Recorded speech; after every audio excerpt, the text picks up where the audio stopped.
강잠사입니다. 당신이 잠든 사이 전해진 소식들 확인해 보시죠. 간밤 미증시 분위기가 좋지는 않게 느껴졌습니다. 그 이유는 우리나라 이 미국에 직접 투자하시는 분들은 거의 빅테크, 테크 기업들을 가지고 계시고 간밤 나스닥 지수만 홀로 급락을 면치 못했기 때문입니다. 시장에서 분석하기로는 테슬라하고 넷플릭스 실적 실망감으로 나머지 빅테크를 끌고 내려갔다라고 하는데 정말 그런지 한번 보겠습니다. 자, 먼저 다우지수는 상승세를 시연하면서 마무리가 됐습니다. 0.5% 강세권 유지했는데요. 제약기업이죠. 존슨앤존스와 트래블러스 호실적을 기록하면서 이 종목이 다우지수를 끌어올리는 역할을 했습니다. 계속 상승 행진이죠. 9거래일째 올라가면서 이제 다우지수는 2017년 이후 최장 랠리를 기록하게 됐습니다. 특히 최근 들어서 미증시에서도 52주 신고가의 포진 종목을 보면 비율이 확실히 이 두 섹터에서 많이 올라갑니다. 바로 헬스케어 섹터와 금융 섹터입니다. 다우지수의 비중이 높은 섹터죠. 그래서 상대 강도가 요즘 높은 모습입니다. 자, 테슬라는 이슈가 하나 있습니다. 미국에서 안전벨트 카메라 결함으로 17,000대 리콜 이슈가 있어서 이 부분이 사실 주가에 악영향을 준 것으로도 시장에서는 해석하고 있습니다. 대부분의 테크 기업들이 많이 밀리면서 한국 관련 지수들도 좋진 않았습니다. 엔비디아, 테슬라 급락, TSMC 등등 이 수치가 잘못 기입이 된 것 같습니다. 대만이 아니라 이제 ADR로 보면 한 5% 약세로 마무리가 됐습니다. 필라델피아 반도체 지수가 3.6% 떨어지면서 이머징 마켓 추종지수 MSCI ETF로 보면 이머징이 0.7% 밀렸는데 한국이 더 많이 빠진 걸 확인해 보실 수 있고요. 시초에는 유렉스 선물 코스피 많이 따라가죠. 마이너스 0.5% 기록했습니다. 역외 환율에서 환율도 어제 종가보다 한 6원 정도 올랐고요. 자, 일각에서는 이 실적 실망감이 이 정도의 주가 급락을 유발할 정도는 아니라는 목소리도 있습니다. 바로 수급 이슈 때문에 그런데요. 지난번에 이제 말씀드린 것처럼 나스닥 100 특별 조정 이슈가 있습니다. 리밸런싱일이 24일, 그러니까 현지 시간으로 월요일입니다. 그러니까 영향권에 들어가는 게 목요일, 금요일이겠죠. 특히 금요일 종가 이 수급 꼬임이 굉장히 크게 나타날 가능성 거론이 되고 있습니다. 그리고 금요일은 옵션 만기일이기도 한데 이번에 대기 물량이 꽤 큽니다. 2조 4천억 달러 규모이기 때문에 오늘 밤이 이제 현지 시간 금요일이죠. 그때 매수 공방, 매매 공방이 굉장히 치열할 것으로 관측이 됩니다. 그렇기 때문에 금요일 장 끝나고 월요일 장 열려야 어느 정도의 실질적인 주가 반응을 판단할 수 있다는 목소리도 적지 않습니다. 12일에 말씀드렸습니다. 나스닥 100 특별 리밸런싱 적용 24일이라고 말씀드렸죠. 6개 기업, 7개 주식의 비중이 너무 크기 때문에 절반 이상이 되기 때문에 이 비중을 축소하는 방향입니다. 그런데 이 과거의 사례를 보시면 당일 주가 등락률 굉장히 컸고 영향은 있었지만 긴 관점으로 시계열을 1개월까지 늘려서 보면 이 수급 이슈보다는 펀더멘털 이슈가 더 크게 작용했다라는 점 그때도 이제 말씀을 드렸습니다. 참고해 보셔야겠고요. 시장에서는 어찌되었건 표면적으로는 테슬라 실적 실망, 넷플릭스 실적 실망, TSMC 실적 실망이라고 해석을 하기 때문에 그 내용 다시 한번 정리해 드리겠습니다. 넷플릭스는 어제 말씀을 드렸고 테슬라 부분만 오늘은 볼 텐데요. 어제 시간 외거래에서 4.7% 약세 마감이 됐는데 오늘 정규장에서는 이보다 더 큰 약세입니다. 10% 가까이 밀렸습니다.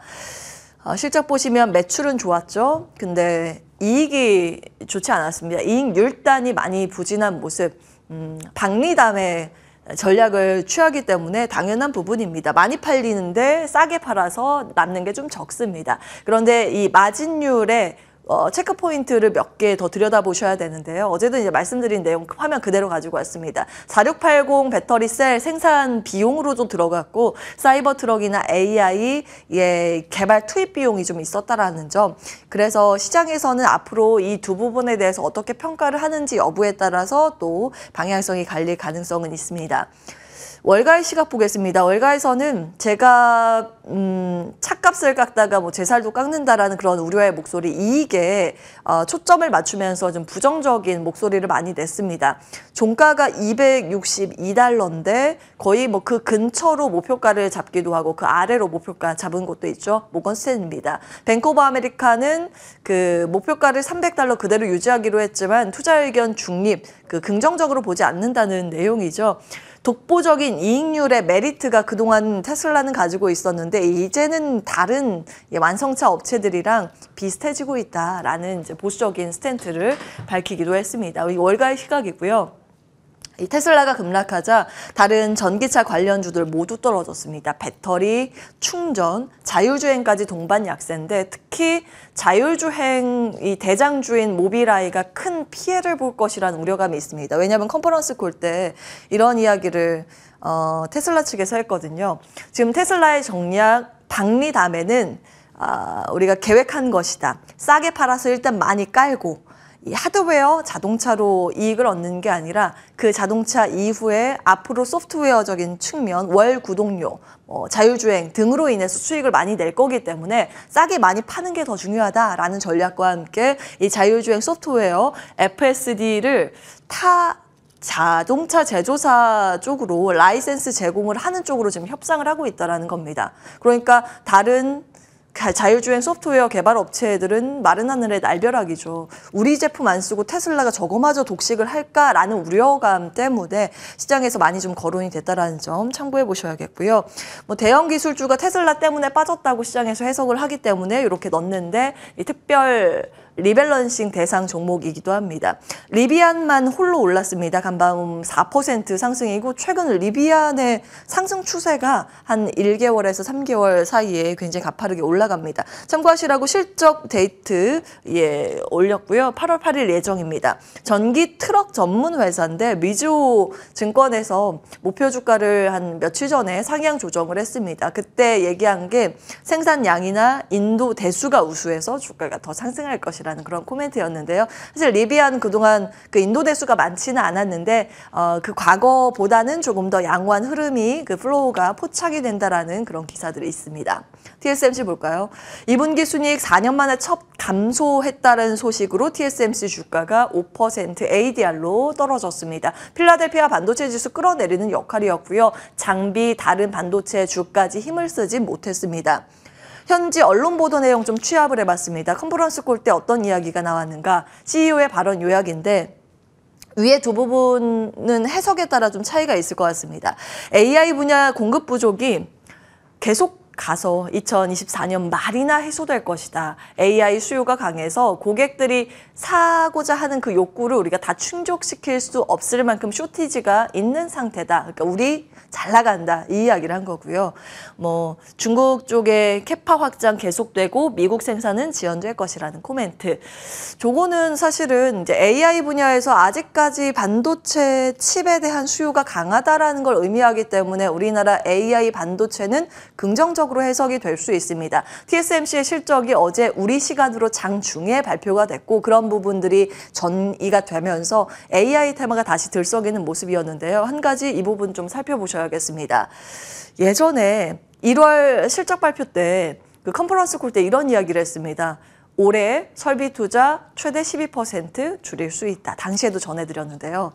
그런데 이번에 실적 발표하면서 투자 금액을 공개했습니다. 이게 웬걸요? 전혀 반대의 움직임이 나왔습니다. 상반기만 하더라도 우리나라 돈으로 환산하면 22조 원 이상 투자한 것으로 오히려 1조 7천억 원 증액이 됐습니다. 그러니까 번 돈에서 차입까지 얹어가지고 다 투자하고 돈 빌려서 소위 얘기하는 영혼까지 끌어모아 투자한다는 영끌 투자를 한 셈인데 삼성 파운드리를 의식한 건지 삼성전자란 차별화를 두려고 하는 그런 계획인 건지 삼성의 투자 한 2~3배 규모로 발표가 됐습니다. 키움증권에서는 1위 자리 TSMC 강화하기 위한 전략으로 국내에서 관련 기업들 투자 심리 위축 요인이라고 평가를 하기도 했습니다. 우리는 어디에 초점을 맞춰야 할까요?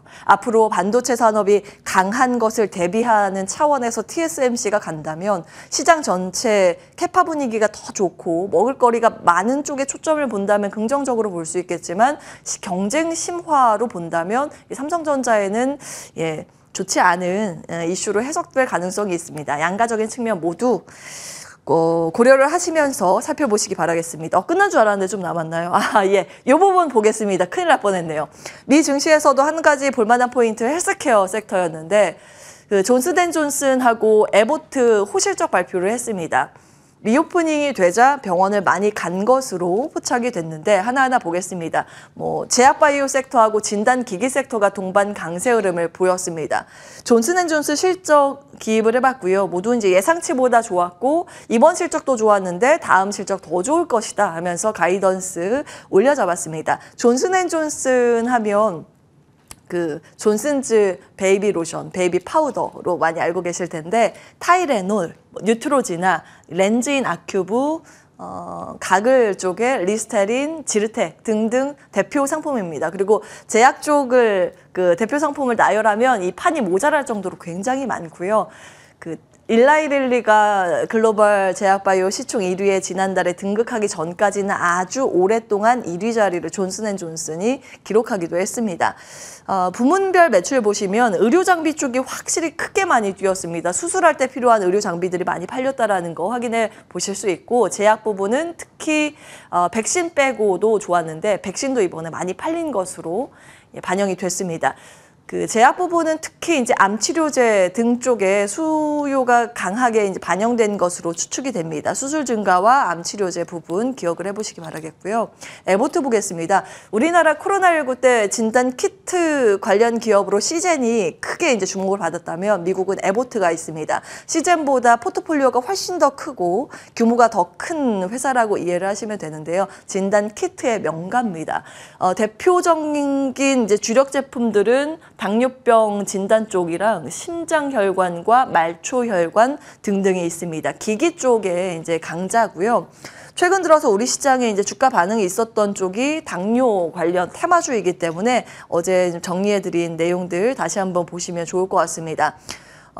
기존의 이 당뇨 질환을 앓고 계신 분들은 손가락 끝에서 이제 체열을 해서 계속 혈당 수치를 검사를 해야 하는데 최근 들어서 그게 너무 번거롭다 보니 CGM이라는 이런 그 기기가 채택되고 있습니다. 이 조그마한 동전만한 이제 기기인데 이것을 복부나 이제 팔뚝에 붙여 놓으면 미세 마이크로 니들이 있습니다. 요게 알아서 이제 계속해서 혈당을 체크해 주는 그런 기기인데요. 글로벌적으로는 3사가 독과점을 하고 있습니다. 메드트로닉, 덱스컴, 에보트. 여기 이제 에보트가 여기에 해당이 되는 거고요. 제품명이고 이것을 이제 국내에 공급하는 기업들 아래 기입을 해봤습니다. 그리고 국내에서는 이 제품을 처음으로 허가받은 기업이 있습니다. 얼마 전에 허가받았는데 아이센스 이제 알고 계실 겁니다. 아직 본격 양산에 돌입한 건 아니고 곧 돌입할 예정입니다. 참고해 보시면 되겠습니다. 자, 국내 보겠습니다. 우리 시장은 그야말로 재료보다 수급이 이끄는 시장이라는 한 줄 평을 해볼 수 있습니다. 우리 시장에 보시면 이제 주도주의 위험이 어제도 다시 한번 나왔습니다. TSMC 실적 실망감이라고 해석될 만한 여지는 있었지만 장중에 그게 공개됐지만 오히려 반도체 소부장단이 굉장히 강한 모습이었고요. 2차 전지도 대장주보다 중소형주 위주의 강세였지만 장비주 위주의 강세였지만 그 주도주의 자리를 놓지 않으려는 움직임이 장중에 나왔습니다. 중소형 장비가 확실히 최근 대형 주도주보다 더 강한 모습이죠. 보조 주도주라는 점에서 이제 헬스케어, AI, 엔터기업 어제 시세 분출이 있었고요. 실적 기대 측면에서 숫자에 대한 기대감 레포트 계속 나오는 쪽이 엔터, 변압기, 의료기기, 치과 치료하고 피부 미용 의료기기입니다. 중소형 화장품까지 거론이 됩니다. 어제 하락했던 섹터는 최근 들어서 계속 상대 강도 좋지 못합니다. 방산 섹터, 통신 장비, 자동차 부품과 조선 기자재 쪽으로는 메이저 수급 주체의 매도 물량이 꽤 크게 나왔다는 점 참고해 보셔야겠습니다. 2차 전지는 수급의 확산이 일어났습니다. 장 초반에 폐배터리가 갭상승으로 급등을 했는데 폐배터리 다소 상승폭을 반납하는 와중에 장비 쪽으로 매기가 쏠렸고 그 다음으로는 분리막 그리고 양극재의 낙폭 축소로 이어졌습니다. 하루 동안 있었던 수급의 이동인데요. 배터리 관련 기업들의 주가 반응과 특히 이제 배터리 장비 쪽에서 P&T가 신고가를 경신하는 모습 인상적이었습니다. 흐름들 체크해 보시기 바라겠고요. 실적 발표 일정도 같이 기입을 해봤습니다. 배터리 3사가 이제 다음 주에 모두 실적 발표를 하게 됩니다. SK온의 모회사이기 때문에 SK이노베이션 실적 같이 챙겨 보시면 좋을 것 같습니다. 자, 이제 어제 주가 반응을 보였었던 반도체 관련 기업들. 이 반도체 쪽에서도 후공정 쪽이 이제 장비 쪽이 굉장히 강하다는 거 알고 계실 겁니다. 그리고 AI 쪽에서는 디자인 하우스가 대표적인데 어제 모두 좀 강한 모습 눈에 띄었습니다. 시간 외거래에서도 반도체, 배터리는 폐배터리의 강세가 추가적으로 나왔다라는 점 체크해 드리고요. 정부의 이제 반도체 소부장 특화단지 2개 추가 지정 이슈 있습니다. 잠시 후에 자리 옮겨서 이 부분 체크받도록 하고요. 이제 삼성전자 여러 가지 반도체 칩 관련해서 시도를 하고 있는 부분 기사화가 많이 되고 있습니다. 바이오 이야기를 좀 해보겠습니다. 우리나라도 헬스케어 섹터의 강세 흐름이 이어지고 있습니다. 금리 인상의 안정화와 수급 이슈, 셀트리온 합병 이슈와 함께 공매도 이슈가 겹쳐지면서 시장에서 이 헬스케어 섹터가 한 섹터군이 아니라 전방위적으로 확산되면서 돌아가면서 수급이 돌고 있는 그런 모습입니다. 어제 주가 반응을 보였었던 종목들만 조각나 있는 데이터들 모아서 좀 정리를 해봤습니다. 플랫폼 기술 쪽이 좀 주목을 크게 받는 모습이었죠. 약물 효과를 좀 지속할 수 있는 일종의 플랫폼 기술을 가지고 있는 그런 기업들 눈에 띄었고요. AI 신약 플랫폼 관련 기업들 어제 시세가 나온 쪽 위주로 정리를 해봤습니다. 진단기기 쪽도 미국뿐만 아니라 우리나라 쪽도 최근 들어서 시세가 좀 나오고 있는데요. 특히 어제는 퓨처캠과 지노믹트리의 시세 분출이 있었습니다. 각각 진단기기하는 분야는 다릅니다. 최근 당뇨뿐만이 아니라 다른 암 관련 진단기기 쪽도 흐름이 좋다라는 점 기억을 하시면 되겠고요. 랩지노믹스는 임원들이 요즘 장내에서 대거 순매수를 해서 수급 이슈 같이 겹쳐 있습니다. 시간 외거래에서는 SK케미칼이 아스트라제네카와 당뇨병 복합제 위탁 생산 공급 계약 체결 소식이 있습니다. 신약이 아니라 이거는 공장에서 돌려서 만들어주는 그런 쪽이죠. 제조 분야입니다. 그로 인해서 SK케미칼과 SK디스커버리가 시간 외거래에서 주가 반응이 있었고요. CMO 등등 우리나라 관련해서 볼만한 기업들은 삼성바이오 로직스 등이 있겠죠. 그리고 JLK 여전히 강한 모습, 의료 AI는 수급이 굉장히 탄탄한 모양새입니다. 이런 정도의 주가 반응들이 있었다라는 점 참고해 보시면 되겠습니다. 오늘 거의 당잠사였습니다.